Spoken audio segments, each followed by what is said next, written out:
Друзі, ну що, ходімо одразу що глянемо сварочний цех, які ворота у нас зараз є в роботі. Це є ворота під кодом А01 230 на етапі зборки. Як бачите, отакі ось ворота будуть в кінцевому результаті. Будуть їхати в ямпіль.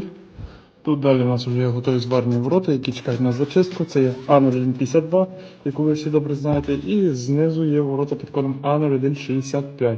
Також, яку ви всі дуже добре знаєте. Нагадую, доставочка у нас є безкоштовно, виготовляє по ваших розмірах. Як бачите, друзі, стараємося додати трошки в контент всякого лайфу.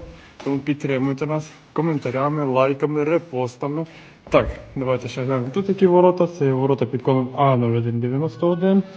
Ваші любимі будуть їхати на Львівщину зі стовпчиками, 4-метрові такі ворота.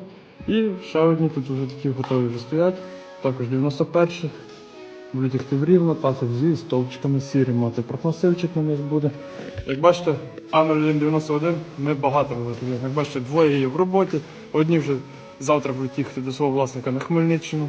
Тому, друзі, телефонуємо, отримуємо каталог і ми прорахуємо будь-які ворота у ваших розмірах.